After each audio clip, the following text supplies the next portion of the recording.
Hello, ladies and gentlemen. Welcome to Heart TV and Radio. You're listening to the warm-up and preview to the postseason. As many of you know, Hearts teams at the senior leagues have done very, very well getting to the playoffs. But that winning streak for the season has been extended to the junior teams. And today I have with me Cris Hiche, who is the coach of the juniors. Cristobal, how are you? Good. How about yourself? Not bad, not bad. So you're one of our senior players on the senior team, but you're also in charge of the younger players. Tell us a bit how your season's gone. It has gone pretty well. We ended up in first place, which is a good reward for the hard work that all the players did throughout the season and the preseason. It's been fantastic. Are there any highlight moments, any turning points, or any games that you can think of that really, emphasized the season and put you on a good footing early on, maybe? It's hard to highlight just one game in particular. I think it has been just the development throughout the season of improving each game and seeing all the players improving individually, which then translate also as a team. So the victories that we got against the Mets at the end of the season kind of highlights that, when at the beginning of the season we started with a loss against the London Mets. So I think it's been just a step-by-step progress throughout the season. And who have been some of the standout performances on an individual level? Well, everybody has done his part.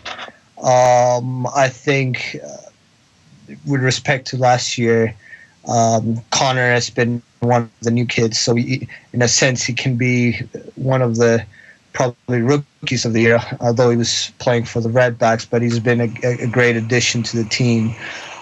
Pitching wise, I am with the philosophy that pitching wins you championship, and that's what I emphasized early on. And I think we're in the position because Tom, Zach, Jose, Charlie have improved, and Brody too. I mean, all ours been great pitchers, but then throughout the infield and also the outfield, Charlie in the outfield, TJ, they have done amazing catches, almost Major League Baseball catches. And I think the overall improvement of everybody has been the key.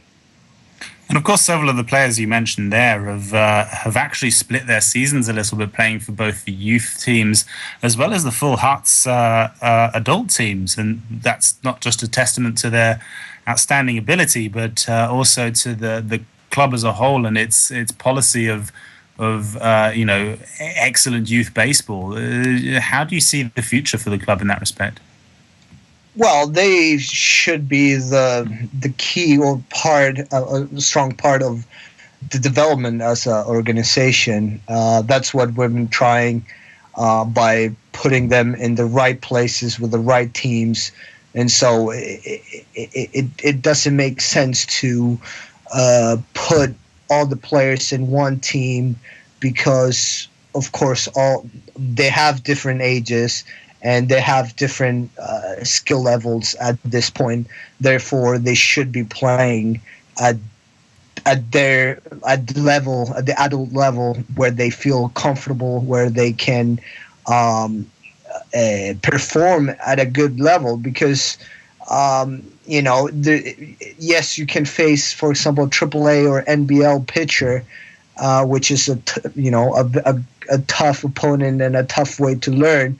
But psychologically, probably going 0-for-3 with 3 strikeouts doesn't help. So it's better for that kid to maybe play AA, but hitting 350, 400, and feel confident and have fun, which is at the end of the day the important thing. So I think it has been a major key. I think it's what has provided strength both in the adult and the youth level, that combination of kids playing. and and also the veterans, adults that have supported the kids throughout the season has been tremendous. And as a coach, you must see players coming and going as they do develop and as they move on. When you lose a particularly good player to an adult side, does that make you feel happy because you've job done, you've developed a player and they've gone on to great things, or do you feel a touch of sadness at losing a class part of your team? Well, like anything, I think it's both. Because if you have a good team, and for example, this year it looks to be a very, very good team, losing players that for next year, well, it is important as a team to go back. Losing them is you lose part of a key element of a team.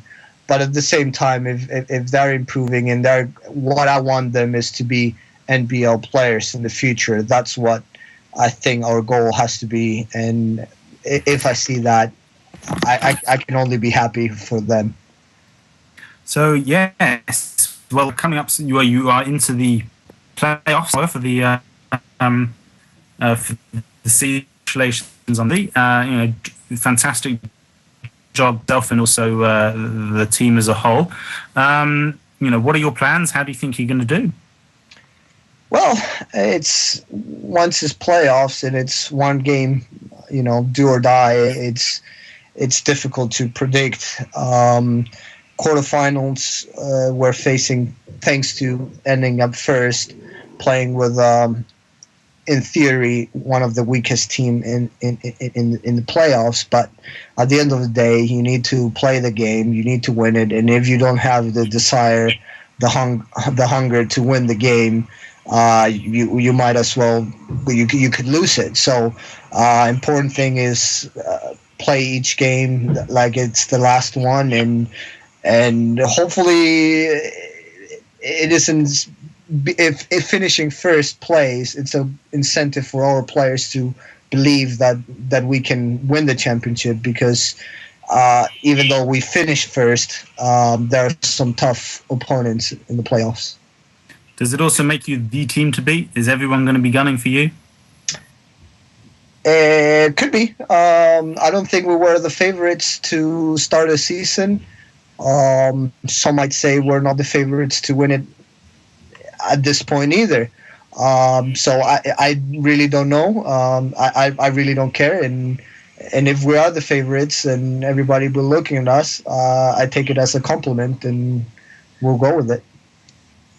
Well, Cristobal, best of luck. You're, I believe, not actually going to be able to make the finals yourself because you've been called up for your national team. Is that correct?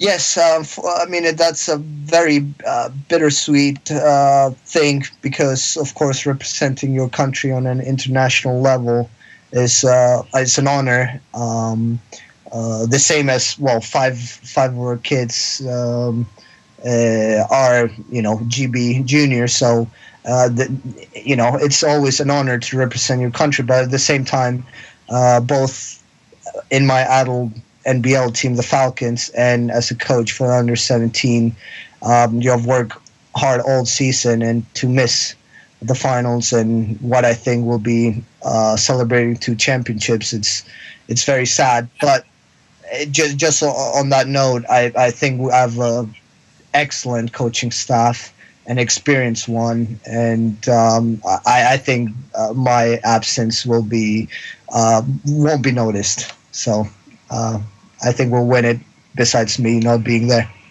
Well, I'm sure the team are proud of you and glad for you and won't begrudge you in any way. That is a fantastic honour, and congratulations on behalf of the whole club. Really, it's great to see players like yourself representing Hearts at an international level as well. With you being gone, is there a message you'd like to give to your team to spur them on in those crucial moments? Well, the last words is believe in yourself. You've worked hard to be in that position in that moment to make history. Believe in yourself and become the hero. And well, when I come back, we'll celebrate. We'll have a celebration party because I want to see that trophy. Well, there you go. Wise words, not just for the team, but for life in general, from Cristobal Hiche, the manager of the Hearts Pony team. You've been listening to Hearts TV and Radio in the warm-up to the playoffs.